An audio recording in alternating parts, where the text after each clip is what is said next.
গত ১৯ সেপ্টেম্বর সিঙ্গাপুরে scuba diving করার সময় আহত হয়ে প্রাণ হারান ভারতের অন্যতম জনপ্রিয় গায়ক, অভিনেতা ও সুরকার জুবিন গার্গ। মৃত্যুর ১০ দিন পেরিয়ে গেলেও অনুরাগীদের হৃদয়ে এখনও চলছে শোকের মাতম। ভারতের বিভিন্ন প্রান্ত থেকে ভক্তরা আসামের গুয়াহাটিতে তার সমাধিস্থলে শ্রদ্ধা জানাতে আসছেন।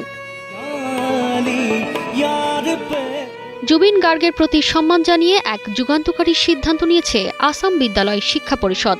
জুবিনের জীবনী পাঠ্যপুস্তকে অন্তর্ভুক্তির ঘোষণা দেওয়া হয়েছে। ১৪টি প্রধান ভারতীয় ভাষায় ও আধুনিক ভারতীয় ভাষা পাঠ্যক্রমে অন্তর্ভুক্ত করা হবে জুবিন গার্গের জীবনী।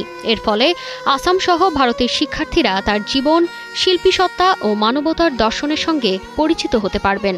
জীবনের সব আয়োজন এখানে একসাথে। এদিকে গত ২৬ সেপ্টেম্বর গুয়াহাটি বিশ্ববিদ্যালয় কর্তৃপক্ষ ঘোষণা দিয়েছে তাদের centre for performing arts and কালচারের নাম পরিবর্তন করে জুবিন গার্গের নামে রেখেছে। এছাড়াও বিশ্ববিদ্যালয়ের প্রবেশমুখে জুবিনের একটি মূর্তি স্থাপন করা হবে এবং তার সঙ্গীত জীবন ও সাফল্য নিয়ে একটি কফি টেবিল বই প্রকাশ করা হবে, যা নতুন শিল্পীদের উৎসাহিত করবে।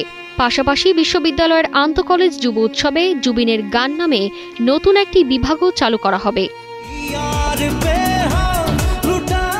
জানা যায়, নর্থ ইস্ট ইন্ডিয়া ফেস্টিভ্যালে যোগ দিতেই সিঙ্গাপুরে গেছেন জুবিন। সেখানেই স্কুবা ডাইভিংয়ের সময় তিনি আহত হন।